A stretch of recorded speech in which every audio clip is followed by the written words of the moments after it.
I just want to get men out of the mode because we are so goddamn analytical. It's such a problem that reading a book, reading a text, having algorithms is the only way we can think. Get the fuck out of there and pay attention to the person. Develop your mirror neurons. Develop your observational skills. Develop the human part of you that observes, that feels what the other person is feeling.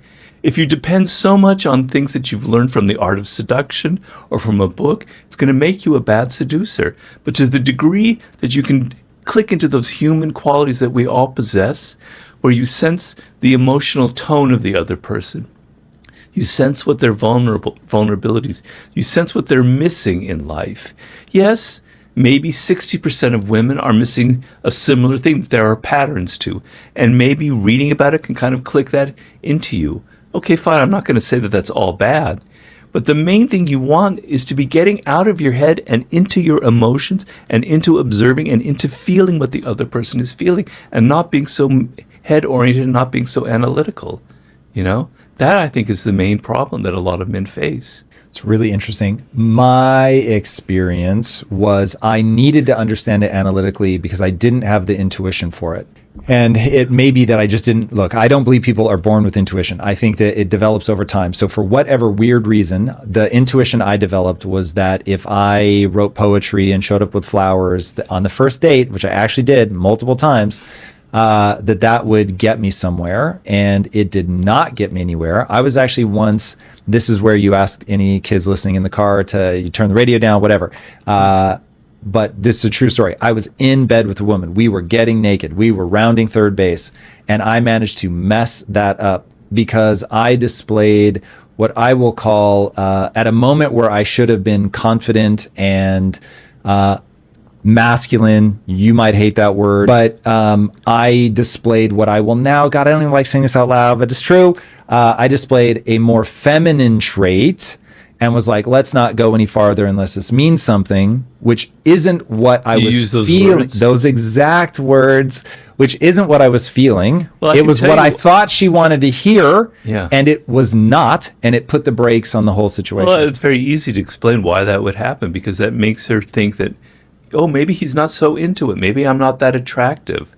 Women secretly want to feel that you desire them, that she is so attractive that you're going to lose control. And you didn't lose control in that moment, and you blew it. You fucked it up. Mm-hmm. So it's very obvious why that didn't work. Yeah.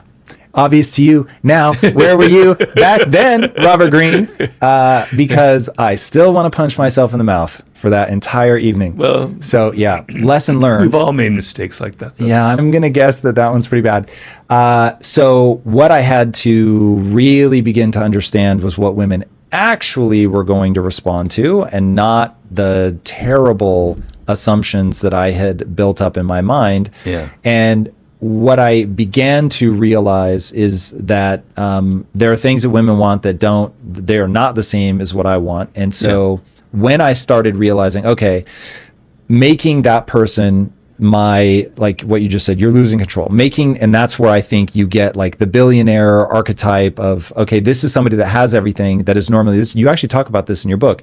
You say normally men get completely lost in what I think you refer to as masculine pursuits. How often are you checking your credit score, afraid of identity theft or account breaches? We all use the internet every single day for important things like personal banking and remote work. So why not protect yourself with our sponsor, Aura? Aura is an all-in-one cybersecurity service that keeps you safe online. Aura identifies data brokers exposing your info and submits opt-out requests on your behalf. Aura also monitors your credit, tracks your passwords for data breaches, and secures your online activity with VPN and anti-malware protection. You can try Aura for free for 2 weeks by clicking the link in the description or scanning the QR code. And so I read that to mean hyper pursuit in business, being myopically focused on something, working yourself to death, which certainly resonates with the life my wife is living right now, where I work an obscene amount. Now, if you ask my wife, what does she want? She'll say quality time, which is another way of saying, I want this person who's made a ton of money, who's at the top of the business heap. I want him to stop all of that because I'm so irresistible that he's only going to pay attention to me.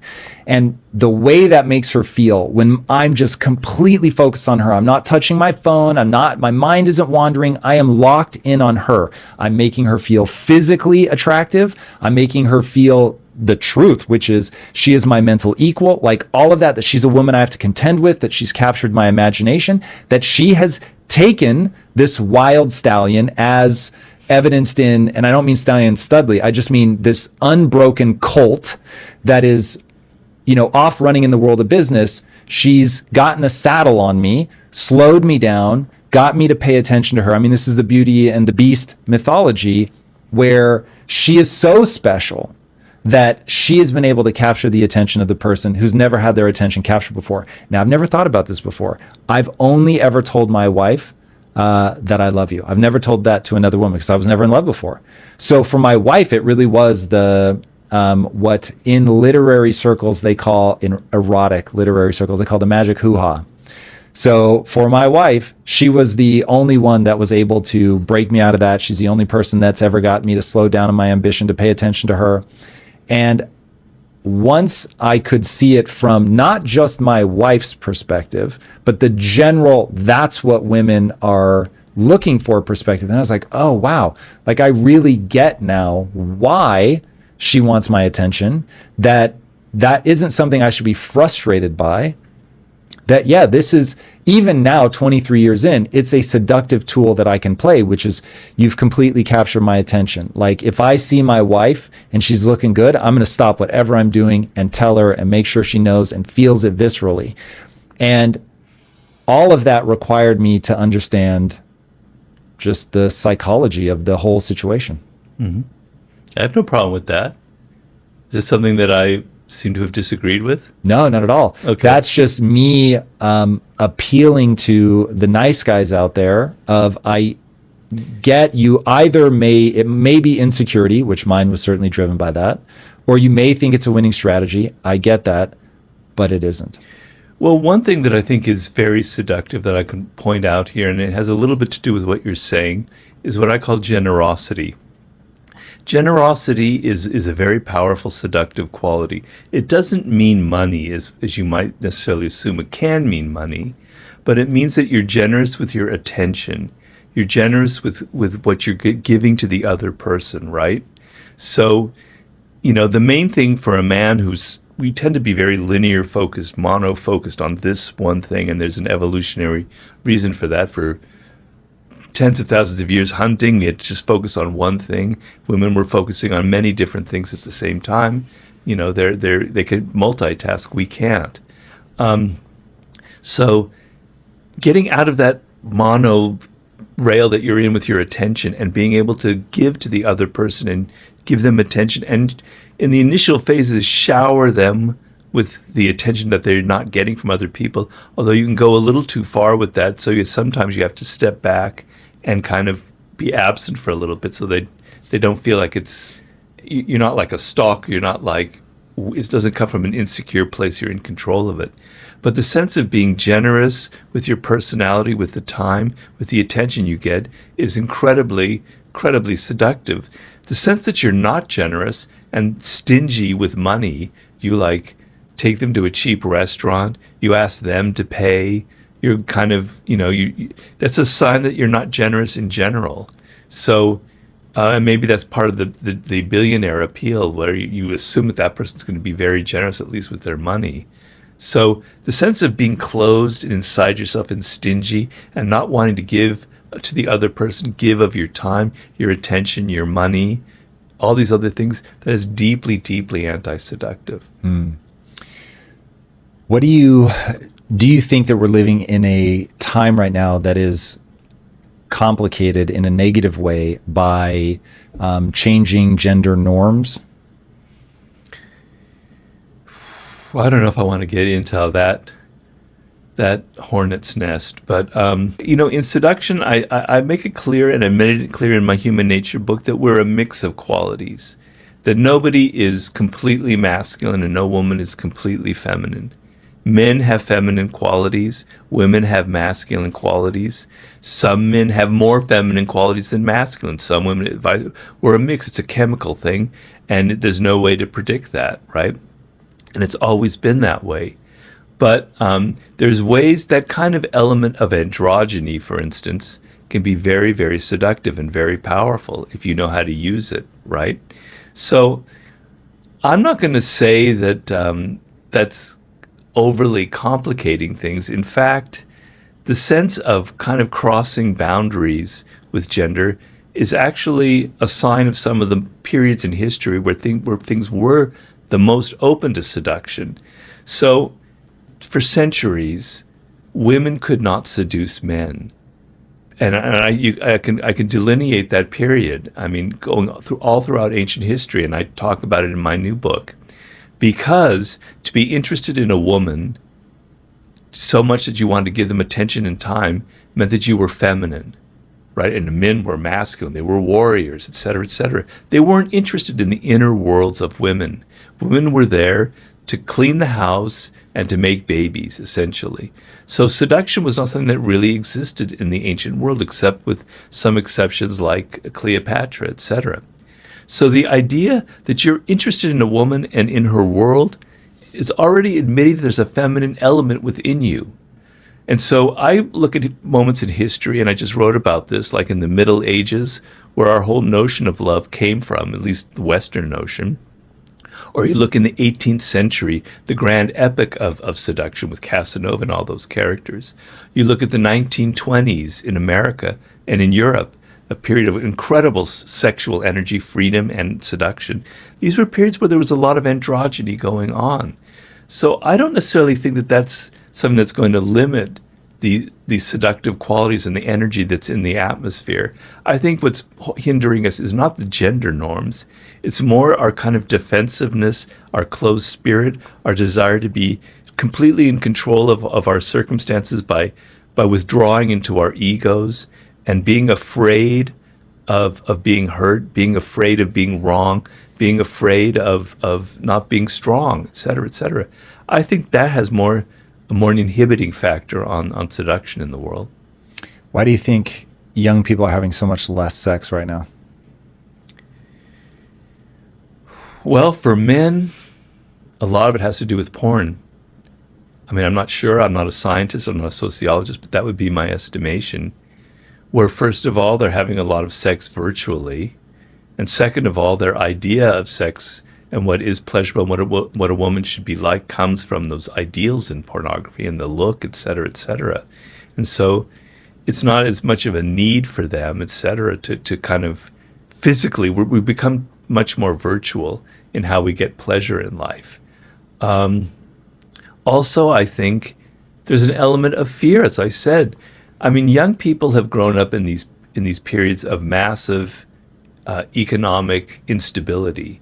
They've had to deal with the '08 collapse, with the pandemic and everything that's happened there. So they've had to deal with circumstances that are very powerful and that are going to make them anxious, as well as all of the helicopter parenting that many of them had to live through. So they're filled with much more anxiety right now than I think in my generation. And that anxiety makes you want to kind of retreat into your own inner world. And having sex, at least for a man, and you can probably relate to this, it's a feeling of it's almost like too much. You're almost like weak afterwards. You're almost like afraid of it. You're afraid of the power that a woman has over you, right? You obviously get over that very quickly and you deal with it. But there's an element of fear involved. And especially when you're an adolescent, especially when you're younger. And so I think the levels of fear and anxiety that young people are having in the world, and rightly so, I don't condemn that for that, is probably why there's less physical, sexual, and psychological interactions with members of the opposite sex. Yeah, I think it's inevitably going to be a very complicated issue. And like you, I'm not a scientist, but I am always willing to talk about things that I know nothing about, just to walk people through how I think about a problem. So looking at it, I think that a big part of the problem is what you were talking about with insecurity. I think that the way the world is set up right now, whether it's pornography, whether it is a society that's really spent the last several decades telling men that their masculine impulses are bad. And for better or worse, I think that male sexuality is tied up in power. And I think sex itself is dances around power dynamics. It's one of the main things in female erotica is power dynamics. And you want to dive into a hornet's nest, like power dynamics. People get real weird about this subject. But with all of that, if men are either because the economy is weird and they're not able to get on the property ladder and they've got, $180,000 in debt and they don't feel like they're going anywhere and they're lost in a sense of hopelessness, they have easy access to pornography, they're just not feeling powerful. And if they're not feeling powerful, then they're going to struggle to feel confident in the bedroom. And I mean, just to really put it all out there, I think a guy has to feel confident and powerful, not in a weird, like I'm a dominant way, but strong and confident, rooted in his body and feeling good about himself to get and maintain an erection. Like, you're not going to see a lot of people who are insecure, scared, sporting erections. Those are sort of flip sides of the same coin. Unless they take a lot of Viagra or something. I guess, but do you really think? I don't know. Like, I would be surprised. It just, that puts you in, and also just bodies, right? So diet and nutrition now are so horrible that I have to imagine a lot of people are just physically not in a place where they're feeling good about themselves. You wrap that all up and you get to what I'm sure is the tip of a very large iceberg that I've grossly oversimplified. But No. I think you touched upon a point that's very valid. I didn't touch upon it. I think is very true. Is that it's not a good time to be a man right now. It's very confusing. Our role models are very mixed up. We don't really know what is a positive virtue for a man. We think that we look at somebody like Andrew Tate as possibly an icon. At least a lot of young people do, which I don't at all. I think it's really gross and vulgar and full of all kinds of insecurities, a man like that. A kind of an icon, sort of a sense of strength from either a political figure, a leader, or an actor, or anything that used to be in the culture. We don't really have that. And men are seen as something kind of ugly in our culture. It seems like ugly energy that comes from men. And every time I read the newspaper, I see that kind of slant on things. Anytime a man is sort of revealing a kind of atavistic trait of being kind of dominant and strong, ugly. He's awful. He's primitive. He's not, et cetera, et cetera. And so it's very, very confusing. And I remember being a young man myself. Growing up, I'm such an old person that I can remember like the late 60s. And it was kind of confusing then.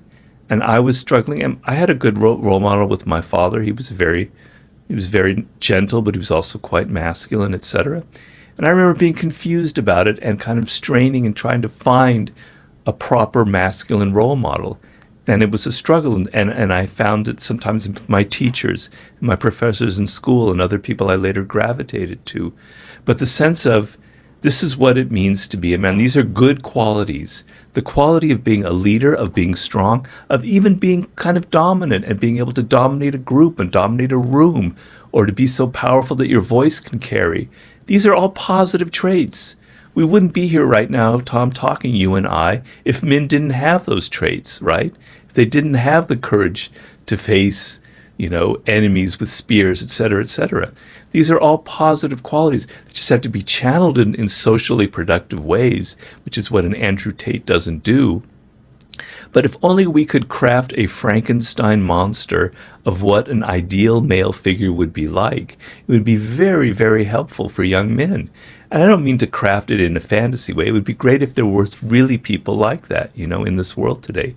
So, to me, a masculine quality is a kind of inner strength. A confidence that doesn't need to yell, it doesn't need to scream, it doesn't need to bully people. It's just so strong that people are attracted to it, and it emanates, it radiates itself, and people can feel it, so you don't have to yell at someone. I remember when I was at on the board of directors of American Apparel. And the CEO, who we ended up firing, he was a good friend of mine. He's brilliant in some things, but he was yelling at people left, right, and center. He thought that's what power is. That's what being masculine is. And I thought it just showed incredible weakness. The ability to set an example, to tell people this is how you should be by how I'm behaving, etc. Taking responsibility. That's a masculine quality, not blaming other people. We need to redefine what it means to be masculine and what are the positive aspects of it. I think it's very, very critical for our culture. Talk to me about aggression. I think men should have a gear that is aggressive. Should be a gear. I don't think they should live there. What do you think? Completely. I mean, and my wife can attest to this. I'm an insanely competitive person, right? To the degree that it's almost maybe unhealthy. Right? So like I'm bicycling up a hill and people pass me. God damn it, you can't pass me. I'm going to pass you, even though right now I can't because I'm physically weaker. I'm still trying to do that on my stupid recumbent bike, etc. I'm very, very competitive.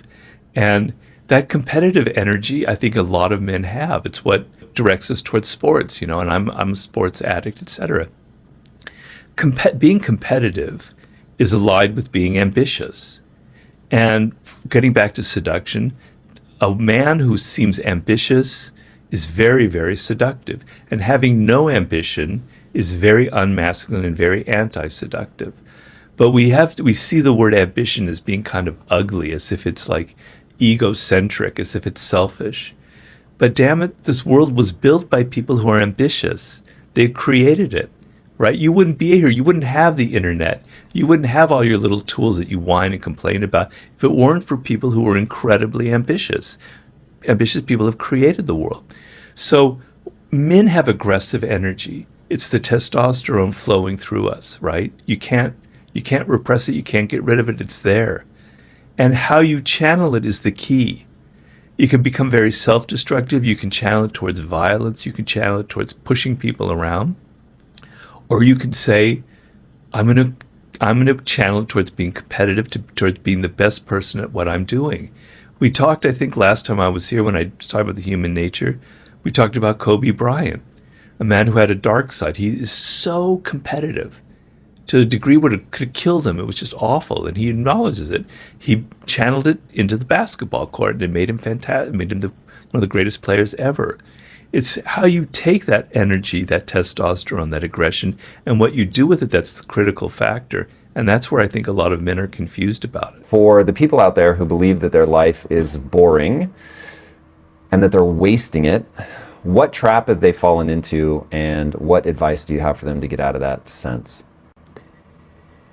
Well, you were talking to me about, we were talking earlier about diet and problems with your health, and you're saying get at the root cause. So you have to get at the root cause of your boredom. And most often you're looking at it superficially. You're thinking, I just don't have enough stimulation in my life. I need to travel more. I need to get rid of my girlfriend or boyfriend and find a new relationship. My career is bothering me. I need to change jobs. That's the superficial way of dealing with the problem. It's deeper. You have to look at yourself and you have to see the possible root causes of what is making you bored. A lot of it is the fact that you are looking for external stimulation, whereas looking inward and seeing who you are and what drives you and what your motivations are, what makes you different. You were talking about diet and how all the intricacies and how each person responds to foods differently, and it's very inexact science. Well, you are an individual and you have your own little weirdness, and everything about you is different, and you have all these little grains inside of you that react differently to things. You don't know who you are. You're alienated from yourself. You're alienated from your nature. You're finding career paths that don't suit you, just like I might be eating things that don't suit me. I'm sorry to keep going back to that. No. Right? You're involved with people that don't suit you. You don't know who you are. You don't know your core, your essence. You don't know what really excites you, what Abraham Maslow calls impulse voices. You have these little voices inside of you that are saying, I like this, I love this, this is what excites me. You're not listening to them. That's drowned out by social media, by your parents, by everybody else. So you don't know who you are. And because of that, you choose things that aren't right for you. And when you choose things that aren't right for you, you're not engaged emotionally. And when you're not engaged emotionally, you get bored and you get restless and you reach for, got to travel to Bali, got to start playing the guitar, I got to quit my job, I got to go find a new, a model to start dating or whatever. It ends up like you do it, and for a week or two it's exciting, and then it doesn't lead to anything lasting, and then you're bored and you're restless and you go on to the next thing. It's exactly what I'm writing about right now in my book on the sublime. I'm just quoting the chapter I just wrote. I love that. So, I actually didn't, I know that you're writing about the sublime. I had no idea that it was about that specifically. I know. How could you know? True. And so in fact, I want the viewers to hear that I am desperate for your next book to come out. I really do think of you as a legend, man. Rereading the Daily Laws in prep for this, I am freaked out by how accurately you get a certain aspect of the human condition.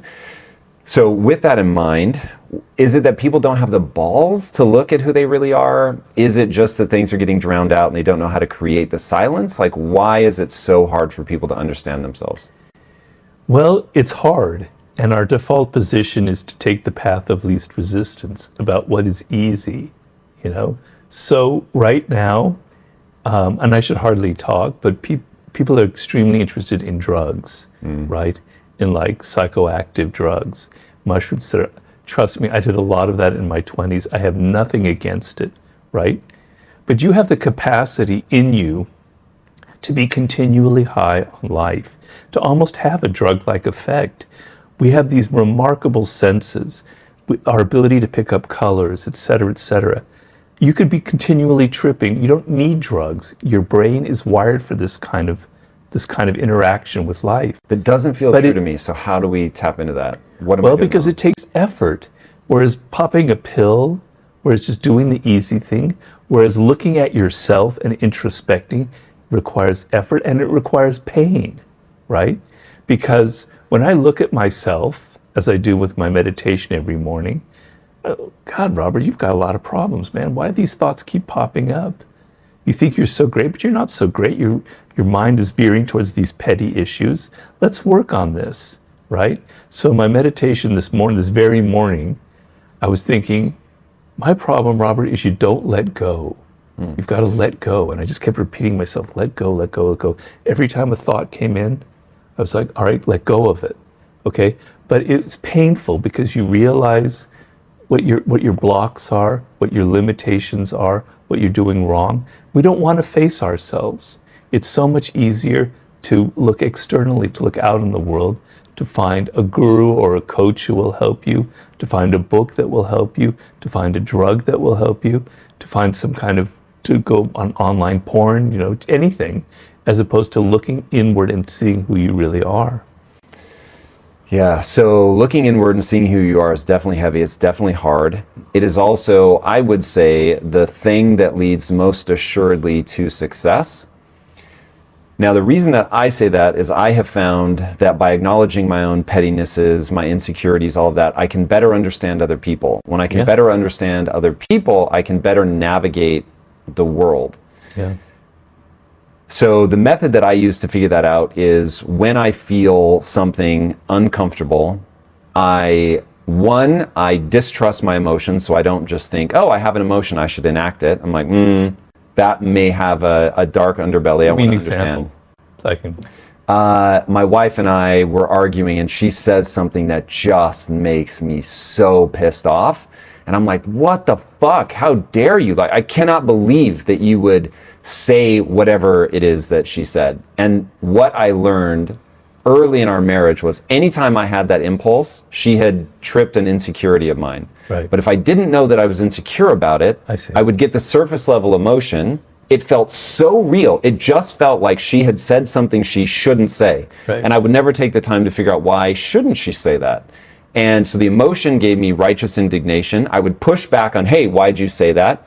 And never get into, oh, I see, I'm super insecure about this thing, which is what's triggering the emotion. Right. So it's what she and I call arguing about the tea. So you're at the surface level, going back to your early point, you stop at the part that's easy to identify. I am angry. because I am angry, then I just do what the anger tells me to do, which is push back, shut her down, get her to take it back, whatever, rather than go, whoa, like, why does that bother me so much? But in understanding why it bothers me, then I'm like, okay, now I see this as an insecurity. So when I see somebody get angry at me, I'm like, oh shit, they're insecure about this. That's interesting. And so now let's drill into, and why are you insecure? I mean, look, there are certain conversations where you're never going to ask that, but it gives a lot more clarity, which is why I ask, like, I think it's that the reason people don't identify what's really going on inside of them is twofold. One, it takes a certain level of understanding about the human animal, just generically about the way emotions come about, etc. And then testicular fortitude to look at something and say, oh man, I'm not as cool as I wish I were. Yeah, right. So how do we get beyond that? Well, you don't have to read books about human nature or make it a study. Just look at yourself and you'll find out all that you need to know, right? You'll know that you have the flaws that you naturally think you see in other people. So I always find when people are particularly angry about some character trait in me or others, they're actually more often than not projecting. Unconsciously, they have the same trait. So, God damn it, that person's a narcissist. Well, you're not. That's your way of kind of hiding from yourself your own narcissism. So by looking at yourself, you're inevitably going to see your flaws and your limitations, which was the whole subject of the laws of human nature. We have these negative qualities built into the way we evolved as human beings, right? We evolved 1 million years ago under circumstances that are completely different now, that don't have any relationship, that aren't functional to the high-tech worlds that we live in. And so we have a lot of qualities that constantly create problems for ourselves, okay? You think that it's other people that have these problems. You think other people are aggressive, other people are passive-aggressive, other people are self-absorbed. No, you have all of these traits as well, okay?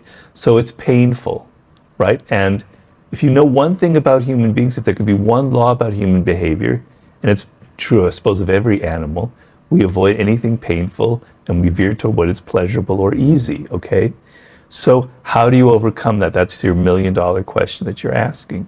Sometimes you have to hit rock bottom. Sometimes you have to go, nothing is working in my life. I'm miserable, I'm depressed, my career isn't going in the right way, okay? Maybe I'm the source of it. And when you hit rock bottom, you're willing to take anything. The pain of looking at yourself isn't maybe as bad as the hole that you've dug yourself into, okay?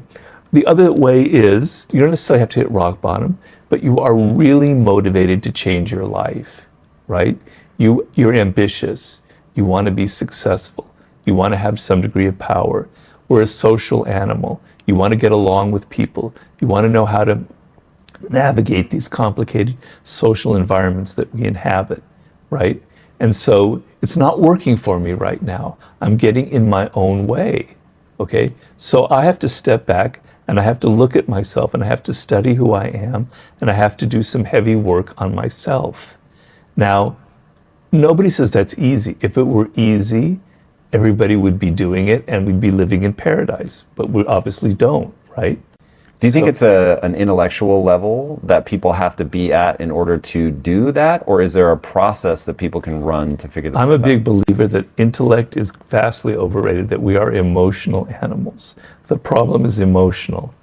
I hate to keep saying it, but I'm about to be giving a talk in a few weeks, and this is exactly what I'm giving my talk about, which is you have to change your orientation, right? Your problem is emotional, not intellectual. Our first when we're having a problem, our first, because what I'm giving a talk about is how to deal with change in the world.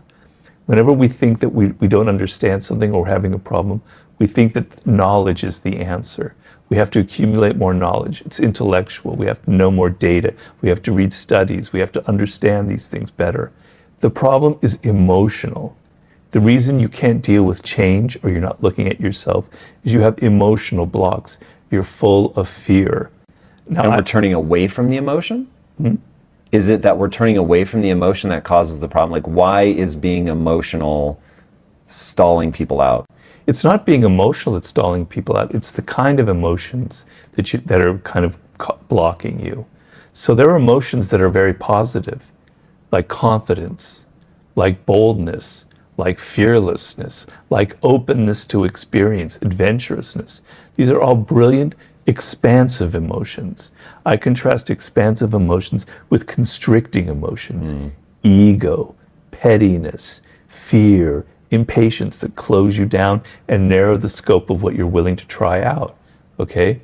So fear, I compare it to a tree. Fear is the root of all of this. And at the branches, we find impatience, we find ego, we Is find... all of this the human condition or the fear of change or the inability to change?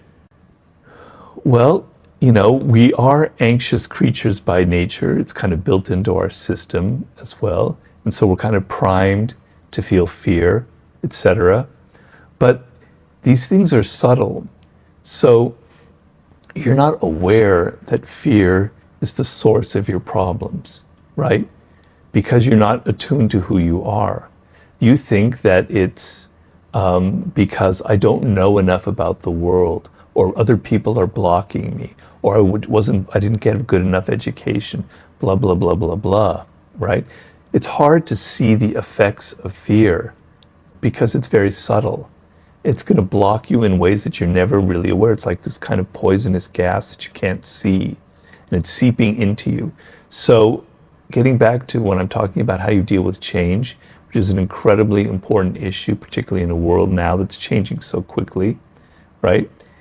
You have to be able to be open to what's happening in the present moment with people, with events, etc., etc. But because of fear, you're slipping further and further behind. You're locked in the past. You think that ideas that you had are exactly what's happening. You're not paying attention to the things that are around you, because paying attention is hard and it's difficult, and it means letting go of some of your most cherished ideas about the world and just being open to experience. So with people, for instance, let's say I'm working with you, Tom, right? And we've been working together for a year or so. I have a certain impression of you, right? Probably from our first interactions. And that impression kind of freezes in my mind. And as I'm dealing with you, I'm always sort of seeing this kind of image that I have of you. And I'm not paying attention to who you are in the moment, how you are changing, how things are adapting. Maybe my first impression was wrong. Maybe you're actually quite different. But that takes some courage, that takes some effort to be alive in the moment and to say, I don't know. I don't know Tom Bilia. I don't really know who he is. I don't know what motivates his behavior. I need to pay attention. But the idea that I know the answer actually stems from fear. So in this moment of radical change, so I think there's two things at play. I'd be very interested to see what you think of this. So I think we're living through a very weird moment, as the Chinese proverb, I'm not even sure what to call it, but may you live in interesting times, supposedly meant as a curse. I think we're living in interesting times, and I mean that as a curse. And when I think about it, I think that a lot of what's playing out is some change is bad. And I consider myself hyper malleable.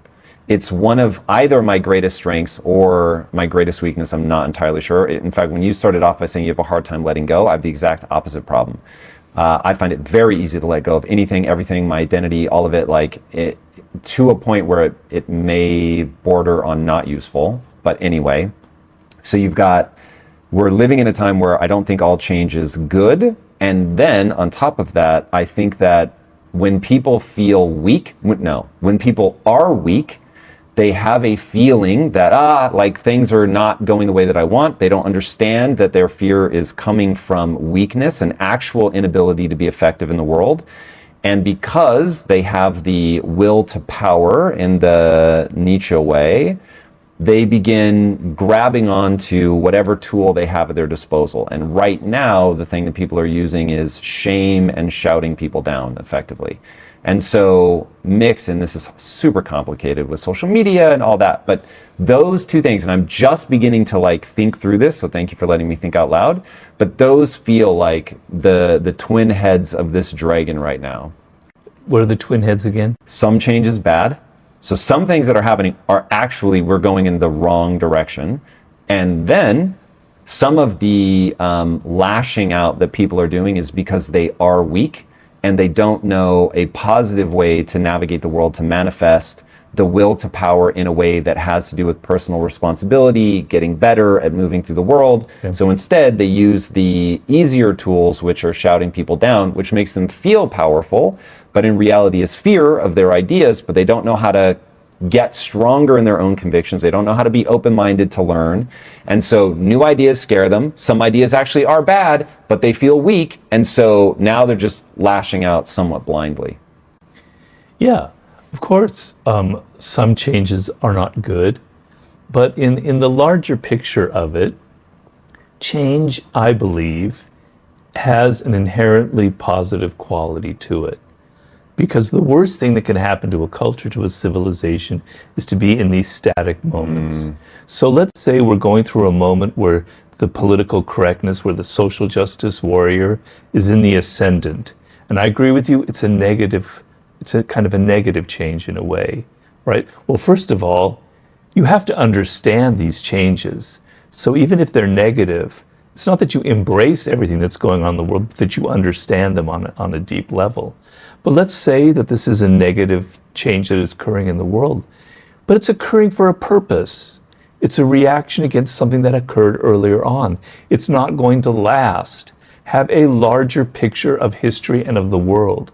Nothing that we humans do lasts very long, and particularly now in this accelerated moment of change. In 10 years from now, the Generation Z and the new generation coming up, they're going to be so fucking tired, pardon my language, of all of the truth, virtue signaling and everything. They're going to go in the opposite direction. It's going to swing back and forth and back and forth and back and forth, right? So don't get so caught up in the moment and think that this is like where we're heading. Like 100 years from now, we're all going to be like these grand inquisitors, that the social justice movement will reach this insane endpoint. We've had these moments before in history where people get extremely tight and constricted and upset and uptight and worried about things and angry and taking it out on everybody else. We've been through it so many times before, so have some perspective that it won't last. Okay. Do you worry at all, though, that with the historical lens on, it also has killed a lot of people? This is the first time in my life where I'm like, I have a feeling that there are going to be consequences to the way that society is going. Now, I couldn't be more open to realizing that I'm wrong. So if you have an insight that I'm missing, well, you mean people being canceled and their careers being ruined? No, I mean being like executed. You mean being beheaded for it? Yes, I do mean, I'm not thinking literally of guillotines, though that has been one of the historical ways that this played out. But like, I am very aware of the truth of the statement, all that evil needs is for good men to do nothing. And so it is right now, it feels like division is running just in opposite directions. And as somebody that has, who does a lot of time talking on camera, I think a lot about, okay, how do I grapple with some of the issues? And then what is the way to sort of present ideas to people that will hopefully gently nudge them in a more useful direction?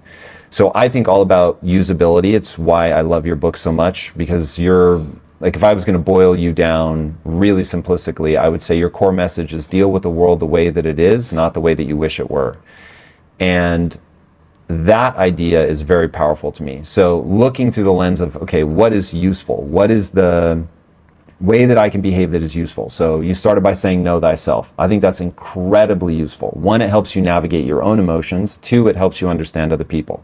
Okay, so that advice is good because it's incredibly useful. Then I look at the world running in opposite directions, algorithms, social media exacerbating that problem. The rapidity with which ideas burn through society is really fascinating. And historically, humans tend to go so wrong before they swing back in the other direction that millions of people do die with a high and distressing degree of frequency. Now, do I think that we're right on the precipice? No, I think that we have plenty of time and space to calm everybody down, but I do think, for the first time in my life anyway, here in the US, it's worth going, hey, this can rev up to the point of being actually dangerous. Yeah. Well, I don't disagree with you. But then the question is, what do you do about it? I mean, you can't change like whole groups of people in mass, like they used to think in communist countries where you could change human nature by creating a different system. We know that doesn't work unless you happen to be a communist and you believe that's possible. So it has to occur on an individual level, right? And how do you change that in a culture where we're engineered to be angry and emotional, where all of the social media that people spend 85% of their lives on, I don't know, I'm just taking that number out of my, you know what. It's way too low, but yeah. Okay, all right. You know, it's engineered for that, right? You know, just to give an example, something that really gets under to show my own outrage. You know, on my feed, I get these notices from Nextdoor. You know what Nextdoor is, right? And everything is about crime and I know in my neighborhood there's some crime, but if you read Nextdoor, it's like gives you the sense that there's everywhere, like there's murderers next door to you, like rapists are all around you, right? It freaks you out. The algorithms are there. They choose those posts to put in your feed that are going to get you emotional. That's just Nextdoor. Facebook is a master of it. You know, Instagram, they all just use these algorithms to hit your most basic emotions, right? How do you fight that? Well, you have to fight that on an individual level. You have to tell people you are being manipulated, right? And in order to say that you're being manipulated, you're hitting their ego. You're telling them, you're not as in control of yourself as you think you are. And I know this from myself. I know that I am manipulated by these different algorithms. But it means I have to have that kind of humility to say, I am a person who can be manipulated. But most people go around thinking, oh, I'm not manipulated. I'm in control of my thoughts. I know what my feelings are. I behave according to what I want to do. Bullshit. You're continually being manipulated by these various platforms. Okay? You can't change it as an individual. I can't go and get Mark Zuckerberg to suddenly stop doing all these dastardly things. It's impossible, right? So what do? You have to try and awaken people one by one by one. That's sort of why I write books like The Laws of Human Nature, to waken you up. And it's an incredible theme in that book. Well, you might hate it, but I hit that again and again about how we are being manipulated by social media, how it's playing to our most basic instincts, how envy, which is a most powerful human emotion, it defines us in so many ways. Why envy? Why envy? Well, it's just one of the 18 chapters, but why did I choose that? No, why is it so powerful? Because it is wired inside of us. Our brains work by comparing different pieces of information. On the most basic level, that's how our brains, our neocortex operate. A piece of information comes up, we compare it to something else. Our minds operate through continual comparisons. When you create a social animal whose survival depends on getting along with other people, that comparison device is continually in operation with other people. What do they have that I don't have?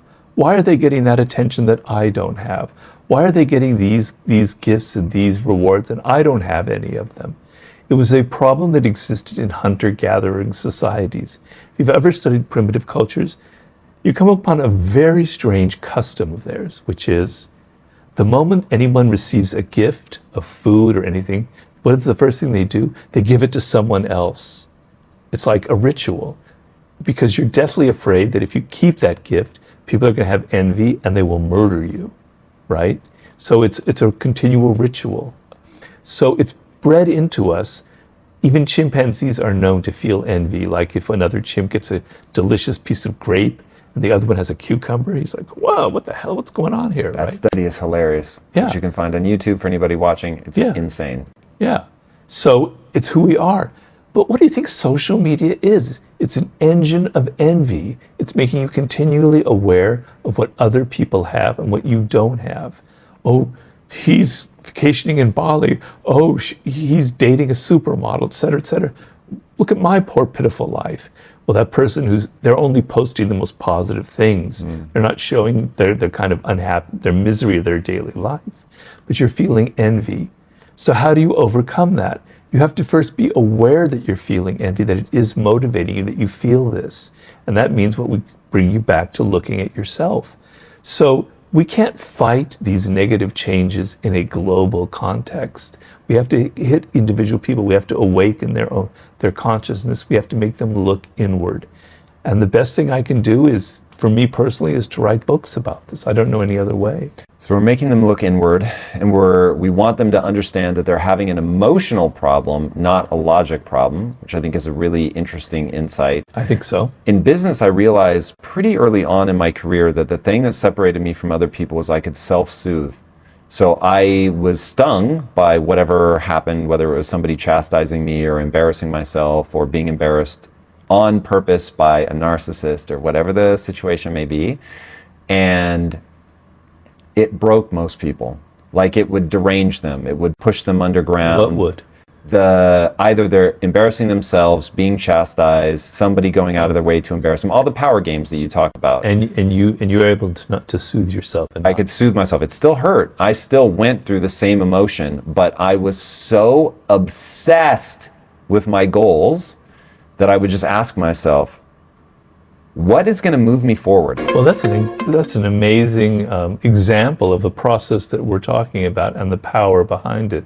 I couldn't have chosen anything better. In fact, I don't think I could do anything better than what you do, because I try and do what you're talking about, and I don't even know if I've quite reached that level. But that's exactly what the point I'm trying to make and that you are illustrating here. That when you look at yourself, when you look at what really is driving your behavior, and let's first admit that we really don't know who we are, and that there's a core that we will never understand, right? We can't really see completely into ourselves. We can't really totally understand what motivates our behavior. There's an element, I'm a big believer in humility. You may not believe it because I write these books that don't seem humble at all. But the humility to say, there are parts of me that I'm never going to understand, okay? That's good, that's all right, that's a powerful thing. Because the idea that you know yourself so completely, and I've gone through this process, and I know who I am, and I've got these problems, it's bullshit. You don't know who you are. There's always a core that you'll never, ever understand. And that's a beautiful thing in life, because it means mysteries are great, they're fantastic. It means you have more work to do. But all we're talking about is increasing that margin of knowledge. So let's say in the end, just to pick another number out of my you-know-what, 70% of ourselves we're never going to know, right? For most people, it's 95% or 98 or 99. If you can lower that number a little bit, if you can have a deeper understanding, if you can understand that what you're doing is that it's all about your ego, that you really want to be right and not about getting ahead or having success or power. If you can learn these little things, the world opens up for you. Because what power is really about in life, people always ask me for definitions, is it's about having more options. Okay? So when you're so narrowed down inside yourself about, you have the right answer, you know that, you can argue with people and everyone else is wrong, et cetera, you're limiting what you can do in life. You can only take path A or B because that's what you're geared for. That's what's going to soothe your ego. That's what's going to make you feel better, as you thought when you're trying to shout to get the right echo, okay? But when you let go, when you're open to the fact that you don't know who you are, that there are other things that could be going on, and then you figure out that ego is tripping me up, suddenly doors open. I can do C, I can do D, I can do E. I can do what you just said, where I can stop, I can learn more, I can shut my own head, the voice in my head, and I can pay attention, I can learn. The world starts opening up. You start having options. You have maneuverability. You can do different things in life. Things open up for you. That's all I'm ever asking for people, is to get out of these kind of narrow corners that they back themselves into. A lot of people are feeling hopeless right now, and they are gravitating towards alcohol, porn, Netflix, etc. But nobody is coming to save them. If they want to get out of that hole, they are going to have to do it themselves. So what is it that people can do, and quite honestly avoid doing, if they want to stop being aimless and make their dreams a reality?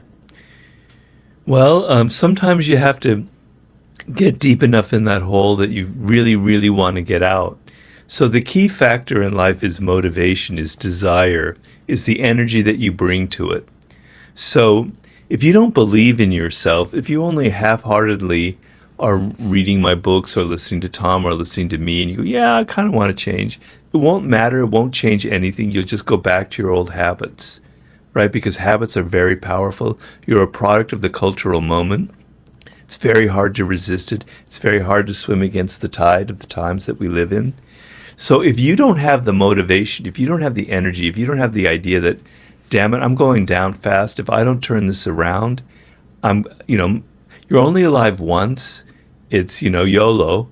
And it goes past really fast. I can tell you that as I get older, faster than you think. So you've got to be desperate.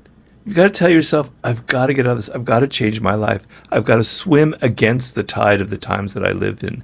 I have to change my ways. Because if not, when I'm 32, when I'm 35, all of my hopes, all of my horizons will narrow so much that it's going to look very, very bleak, right? So the younger you are, the better, and you have to have that desire. You have to look yourself square in the eye, and the number one thing to think of is you have much less time than you imagine, right? It goes past really quickly. Your 20s will go past faster than you could imagine. Suddenly you're 30, you go, whoa, what am I going to do? Then you're 40, shit, it's too late. Okay, so just realize you don't have as much time as you think you have. Now, the other thing you have to realize is what builds strength, what builds character is resistance, right? So if you're trying to make your body physically stronger, you need resistance. You need weights because weights are natural resistance. You need to swim. Water is resistant. You need to run. Gravity is resistant, etc. That resistance builds muscle, builds strength, builds aerobic power, etc., etc. Life, mentally, it's the same thing. The times that you live in are providing incredible amounts of resistance towards success, towards power, towards a sense of fulfillment. They are flooding your face with all kinds of qualities that you have to resist. And to the degree that you're aware of these qualities, and to the degree that you resist them, you will build inner strength. You will build the kind of life skills that are necessary to survive and thrive in a very, very tough world. So one of these resistance factors is social media, is the level of distractions that we're all facing, right? It's never, ever, ever been so intense. And you have to realize you don't let everything into your body. You don't eat all this sugar, I hope at least. You don't eat all the pizza that you think is great for you. You understand that you have to limit your diet to be healthy, particularly as you get older. You have to limit your sugar intake, among other things, etc. Okay? You have to limit the amount of stuff that's coming into your head. You have to put your head on a diet. You have to go, I can't be distracted. I can't absorb all of this information. The human brain, we can only retain so much in our short-term memory, let alone our long-term memory. You're flooding it with too much, and what happens is you're losing the ability to focus on simple things, right? So to be successful, you have to have primarily the quality to focus, to concentrate. And that begins on small, banal tasks. Like, this is a simple example, but if you're playing the piano or you want to be a chess master, you have to learn the basics. You have to learn the moves, the different games you can play. You have to learn how to do scales, etc., etc. You have to be very focused and attentive to it. So if you're trying to learn scales and learn how to play the piano and your mind is in 20 different places, you'll never master it. You have to develop the ability to concentrate, to focus, and the times that you are living in are making it increasingly so difficult for you that it's splintering your brain and your attention into 1,000 different pieces to the point where you can't even focus on your body, on yourself, on who you are, on what makes you strong. So you got to put your brain on a diet, and that means you got to limit how much social media you let into your life. You have to limit how many different sources you're listening to. You can't be listening to 100 different podcasts every week, although you should be listening to Tom's podcast, right? So put yourself on a diet and say, what is it that matters? What is important? And then that brings you to the second question, which is tied to the first one, which is by far the most important step in your life, with all of these things coming at you that are creating resistance, that are going to make it hard for you, which is, who are you? What makes you unique? What were you born to achieve in this world? You have to be aware of that. And to be aware of that, you have to be able to focus. You have to introspect. Introspection is a skill. It's not given to you. The ability to tune out things and to look at yourself and go inward and go, this is what matters to me. This is what I hate. I realized early on, I've said this before, I hate politicking. I hate office politics. I hate working for other people. They annoy me. I feel like I can do a better job than they can. So I hate that. Therefore, Robert, you need to be an entrepreneur. You're not meant in this life to be working for other people. So you have to be attuned to yourself. You have to look in and go, this is what I hate. This is what I love. And you have to be honest, because you can fool yourself. You can think that you love rock music and that you're meant to be a rock star, but that's because of the culture that you're living in and what your friends think is cool. That isn't necessarily who you are. You have to look at yourself. You have to focus deeply. You have to go through a process, being honest and going, what excites me? What do I feel like makes me unique? And what the power that you have in life is mining that uniqueness, mining that individual quality in whatever field you go into, even in business or being an entrepreneur. And so you can't have that self-awareness if you can't focus, if you can't concentrate, if you can't be bored and take a notebook and start writing things out about your childhood, about who you are, about what you love and what you hate. If you can't do that, I'm sorry, but there's no hope for you. There's really no hope for you. So you have to be able to put yourself on that information diet and go into that introspective process. That's really heavy. And I think a lot of people they're going to hear that there's no hope for them. That's going to feel right. And before you and I started rolling, you said things really are bad for them. And if I grew up in their generation, I would probably be in the same boat. Why? Why is it bad right now? What is it that's creating this sense of hopelessness? Well, we live in a very nihilistic culture. And I find it in our entertainment, So the idea of having a set of principles that guide you in life, man, that seems so old-fashioned. That seems so fussy. So no, man, I'm just going to be who I am, and the values that are implanted in entertainment are completely nihilistic. They give you no focus. They give you no direction. They don't tell you what actually matters in life, right? They give you all of these these illusions about what life is about. And so some of it stems from the kind of fractured society that we live in. So, fractured in what way? Well, most cultures up until the 21st century had a kind of cohesiveness to it. There were certain myths that people ascribed to that set the boundaries.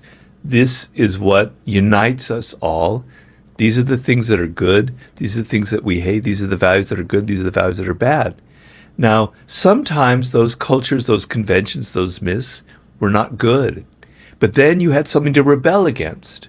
So me, as a product of the 60s and then in the 70s, when I came of age, and I'm in college, I didn't like the culture that was there, the kind of monolith, the myths and things.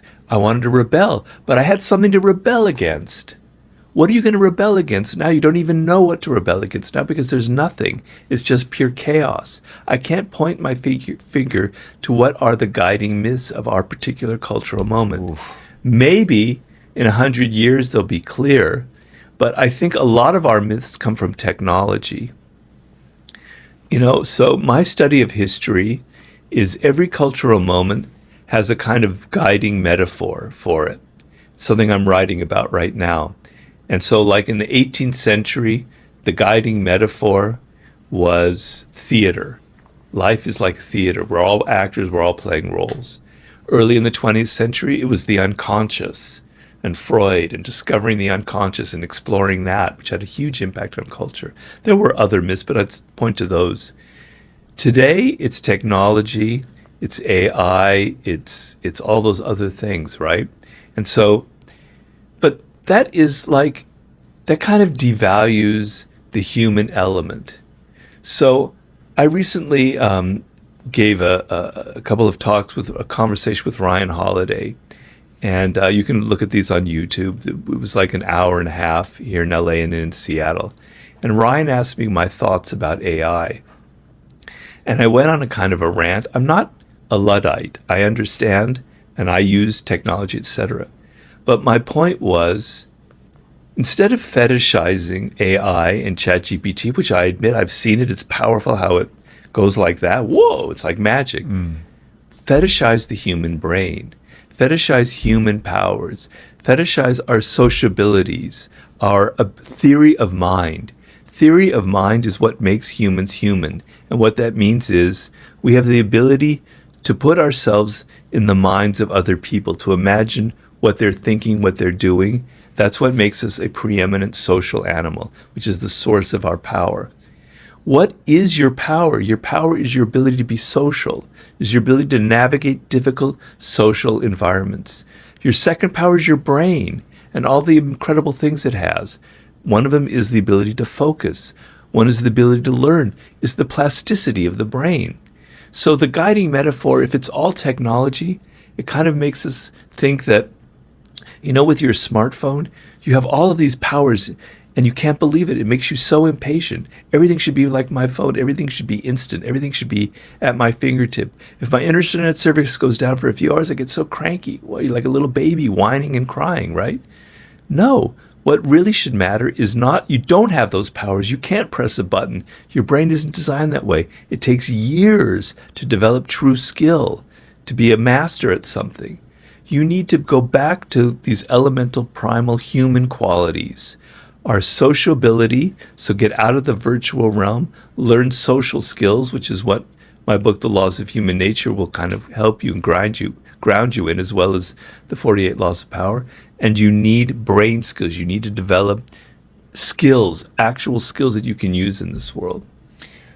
Man, that's really interesting. So the idea of the guiding myths, that's something that's sort of been in the back of my mind, but I hadn't pulled forward. So thank you for that, because now that you say that, I think one of the biggest issues that I see people struggling with, I would have used different words, but it's the same idea.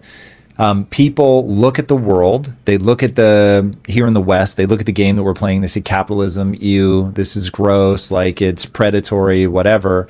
And because they have such a negative view of the system, because the system right now isn't working for their generation, they just want to opt out. But it creates this incredibly cynical, incredibly aimless, incredibly hopeless vibe. And I think you and I agree that's dangerous. Now, I will say, for my own sake, I think it's dangerous for them. I think the punchline of life is all about fulfillment. I think that's what people should be pursuing. I think fulfillment has an evolutionarily imbued formula, and that recipe, maybe is a better word, is you're going to have to work really hard to gain a set of skills that you care about for your own intrinsic reasons that allow you to serve yourself and others. If you do that, you're going to be fine. If you don't, you're going to have a profound sense of disease. Because people want to check out of the system, they are, to your point, they're throwing the baby out with the bathwater. So they're trying to check out of a system, which, by the way, I think is a phenomenal system, and I advise people not to check out of it. But anyway, even if you want to check out of that system, if you then just dive into any setup that isolates you, you're going to be in for a bad time, because the brain works in a certain way. And so I've said many times on the show, on my tombstone, I wanted to read, "You're having a biological experience." And the reason I want people to understand that is because your brain works a certain way, there are certain things that you can do that will align yourself to feeling good, feeling engaged, feeling fulfilled, loving communication, connection, meaning and purpose, all that. And there are things that you can do that will lead you exactly away from this. And so, rejecting the system, but without a cause, so rebel without a cause style, is not going to move you towards anything. That's a pure move away from play. And if you're just moving away from something, you're going to find yourself accelerating that sense of aimlessness. And so there's a compounding variable here, which is there's a rising sentiment, burn it all down, and then we'll build utopia, for lack of a better word, in its place. And that is people that don't understand the absolute hellfire of chaos that will reign if your meaning and purpose becomes destroying instead of building. Because if they really do succeed in tearing down a system, you don't have scaffolding left to build upon, and that bad things happen in that vacuum. Well, first of all, also, it's not possible to tear things down because the world is larger than just individuals. It's larger than a movement. It's larger than your generation, I'm afraid to say.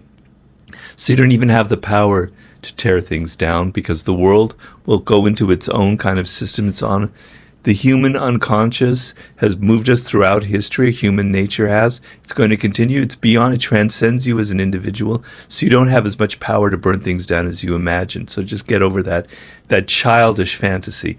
But the second thing I would say is, I began by saying what matters is your level of energy, your level of motivation in life, right? And when you're cynical and when you're nihilistic, it just drains you of energy. Why do anything, man? It doesn't matter, 10 years down the road, it's climate change. We're all going to be dying anyway. What matters, okay? But I'm writing a book right now on the sublime, in which I'm trying to say the world that you live in is not ugly. It's not horrible. It's not destructive. It's insanely beautiful. The fact of being alive is one of the most weirdest things. I even have a chapter called Awaken to the Strangeness of Being Alive. It's chapter number 2. And so just the fact that you are alive now as a human being is an incredibly unlikely set of circumstances that occurred. So the world that we live in is utterly sublime and utterly weird. And a lot of that interesting stuff comes from science. So at the same time that technology is kind of making our brains into mush, scientists are uncovering things that just are so fantastic. They're extraordinary. What we're learning about the cosmos, what we're learning about the origins of life, what we're learning about evolution, what we're learning about the brain. I mean, if you just think about it, it's staggering. And so being part of that wave of knowledge that's overwhelming us right now should be incredibly exciting. But if you have no excitement in life, if you think it's all just crap and it's better just to not care, and you know what that comes from? It's a common adolescent pose, and I probably had it when I was 16 years old. Man, I don't care, let's screw everything, It comes from insecurity. It's not strength. Being that kind of rebel without any reason against nothing is actually a sign of incredible weakness. And you know where it comes from? It comes from the fear of failure. So if I don't try to do anything, if I just say, it's all going to hell, I'm just going to go in my van, I'm just going to tour around the United States, I'm just going to take videos and things. What the hell? As King Louis XIV said, après moi le déluge, after me the deluge, I don't care. If that's your attitude towards life, then that's what you're going to get. So so it comes from a fear of failure. It doesn't come from strength. Because to try something, to try to build a business, to try and write a book, to try and make a film, you're putting yourself out on the line, and you could fail.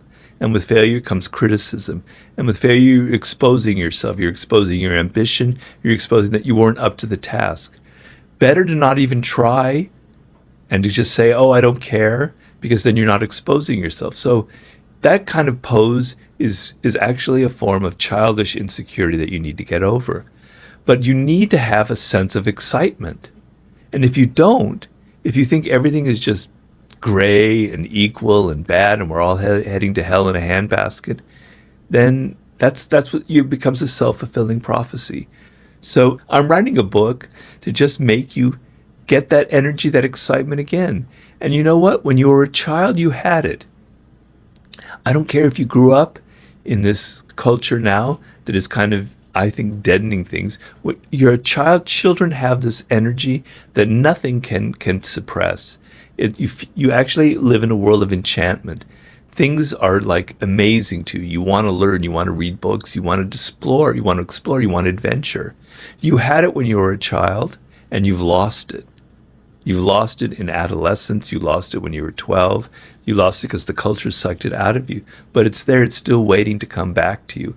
But if you don't have that enchantment about life, if you don't see something really amazing about the one life that you have that can go by very quickly, then nothing will ever change. You're just going to end up, as I said, it'll be a self-fulfilling prophecy of doom.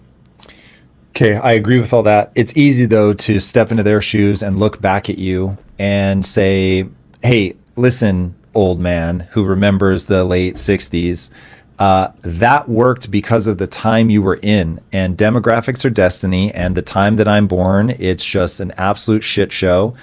Baby boomers are hoarding all of the wealth. They refuse to leave the workforce. I can't buy a property. And when you were first getting on the property ladder, it was like $1.50 to buy a house in Beverly Hills. And That's so, not yeah, true. it seems great for you. And P.S., I've taken on $180,000 in college debt. It's non-dischargeable, even in bankruptcy. So you found a way to put me in indentured servitude, and I can't expect I'm not done. I can't expect my Social Security to be there when I get there because you motherfuckers won't die. So that's how they're going to look back at you. What do you say to somebody with that frame of reference? Well, there's obviously some truth to that. And I said, I understand why people are the way they are, But not every time is this sort of golden period in history. I lived through the 1980s, which I thought was a really, really ugly period in history. I found it very bleak and very horrifying. And I didn't have this kind of golden thing that you might imagine. I did not have success until I was 39 years old. I struggled. I was more like how people are nowadays in that I wandered from job to job. I had 60 different jobs. I never held a job for more than 11 months in my entire life. Okay? So I know, and I got very depressed. I even had moments of being suicidal. I lived in a crappy one-bedroom apartment in Santa Monica. I know Santa Monica is very nice, but back then it wasn't so nice. And so I know what it means to struggle. I didn't have debt, but I didn't have any money. I was very poor, living in most of my life I was very poor. So it's not as golden as you think for me individually, but I understand the baby boomer scenario and everything that you're facing. But so what? Stop whining. Stop whining about the circumstances. My parents grew up in the Depression. That's nowhere near, these times are nowhere near what they had to deal with. My grandparents really more, but even my parents to some extent. So stop your goddamn whining. It was pretty awful back then. They faced the stock market crash in 1929. They had to live through the Depression of the 1930s. Then they had World War II. You think you have it bad? Try having to deal with the Nazis and the Japanese attacking you both at the same time. The 1960s, we had the Vietnam War. I was of the age where I had a draft number. My draft number was so low that I was certain to be drafted. But fortunately, the draft ended like 6 months before my age came of whatever. So, you think it's the worst ever. It's not the worst ever. I can point you 100 other periods in history that were equally incredibly bleak. The generation that came out of World War I, do you know the massacre that young people faced in World War I? That's why we had the 1920s where the flappers, because people they wanted to drink themselves into oblivion. Millions of young men died for a senseless, stupid war. Okay? You have no historic sense. You have no sense of proportion. Just because you live in the 2020s, you think that this is the worst time. You don't read history. You don't understand that it's not the worst ever. So stop your whining. There are plenty of humans that have dealt with things far worse than you've ever dealt with. Our ancestors who were pioneers in the 19th century, they faced privations and poverty that you would have no conception over. You have it much better than a lot of other people in the past. So stop your goddamn whining. People had it worse in the past, a lot of times. You don't have it so bad. Okay, you have a lot of debt. All right, you have to make a plan. You have to be strategic. But if you give up, if you just say, oh, it's the baby boomers, oh, I can't own a home, if that's your energy, then that's going to be the fate that you have. There are always circumstances that are going to be resistant to you. I understand the resistance factors now are very powerful. But are you going to meet them, or are you just going to give in and surrender? You can make that choice, and that's fine. If you want to live on a organic farm in Oregon, I have nothing against it, and I'm not making fun of it, because that is a good life. That could be fine if that's your ambition. But maybe you can't make it that way, because that's not an easy life either, right? So you have to make a choice. Do I want something else for myself? Or do I just want to wallow in self-pity and blame other people? And you can blame other people, and there's a lot of things to blame. Just as when I was growing up, I had a lot of things I could blame. But you have to look at it differently, and you have to say, that kind of energy is self-destructive. How can I get out of that energy? I can only get out of it. I have to control what I can control. I have bad student debt. I have $100,000 in debt. All right, I got to make a plan for the next 5 years. First of all, you didn't have to get that $100,000 in debt, so you take a little bit of responsibility for that. I mean, I know they had little things that you signed that you weren't aware of, but for a long time we've been aware of some of those predatory practices in lending. So it's partially your responsibility a little there. But okay, you have your $100,000 in debt. You make a plan.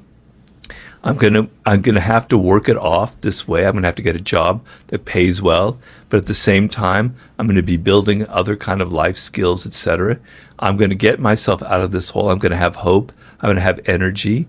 Fine, that's the alternate path. But if you don't have that, if you don't think that it's possible, then there's nothing really that I can say. I could just waste a lot of words that won't mean anything.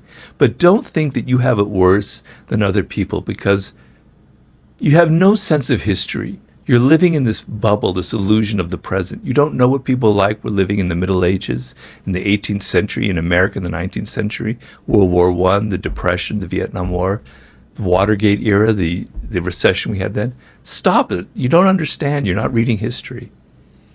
And I agree with that very much. The way that I think about it, because one, I have a feeling that even with the intense energy, you say that from a place of you want to see them do well. You don't want to see them be stuck. And that's certainly where, when I get riled up on this topic, it's from that perspective. And what I used to ask people that would, come to me and say, look, I've got it really hard for whatever reason. And I've worked in the inner city, so I've seen poverty just absolutely demolish people. It's really brutal to see up close. And the only question that I can think of is, okay, you've got $180,000 in student debt. Boomers are sucking up all the oxygen in the room, whatever, all the bad things, terrible economy, no way to get on the property market, all that, climate change. The question that remains is, and now what? And if your answer to, and now what, is, I give up, I will say that is not a life frame of reference, that I'll refer to it as that is going to lead you anywhere neurochemically advantageous. Now, okay, going back to, you're having a biological experience.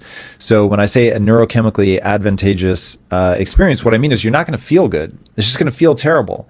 And so it's an incredibly self-destructive frame of reference to adopt. Now, we all see the world through a distorted lens. That's what I mean when I say frame of reference. So your frame of reference is a pair of glasses that you wear, and those glasses are distorted, and they do not show you reality. They show you a distortion of reality. The great news is, even though it doesn't seem like it, you get to shape those lenses. And the thing that worries me is that people have shaped the lens to show them a world that is against them. It is a hostile universe. Well, and let's say that all these things are real, they're very real. I don't deny them. And I don't deny the reality of people living in inner cities. And I have a huge readership among people from inner cities who've used my books and have helped them a lot. And I did a book with 50 Cent, who's, I understand it's an exception, but he came from the worst part of America, and he managed to pull himself up in an incredible story. So I understand that. But let's say that these are the circumstances that you have, and you're young, and when you're young, you're idealistic, which is part of cynicism, is just the flip side of idealism. So your idealism you can't really hold on to, so it just flips into cynicism, but the two are very much related. And so if you believe that these things that are so unjust in this world, then there's your energy. There's where you put yourself. There's your cause. Your cause isn't to destroy, is to say, wow, there's a lot of injustice in this world. There's a lot of poor people that are suffering because there's no opportunities out there. Boomers have created this awful world. All right, how do I construct a better world? How can I create a movement? How can I create more opportunity for other people? How can I start a business that will employ thousands of people instead of just wasting away and not contributing at all? How can I contribute to helping climate change? You know, it kind of ticks me off that there's so much technology in Silicon Valley that goes to entertaining us, to masturbating our minds, so to speak, with all kinds of trivial bullshit things that don't matter in life. Take all of that brilliant energy and do it to solving some real problems that we're facing. Problems that we've just outlined here about the lack of opportunities, about home ownership, about climate change. But pour your energy into something productive if you feel that way, and then contribute, a sense of contribution. You know, it will fulfill you in a way as a social animal, the sense of, I just didn't whine and give up. I actually did something to help change this world. And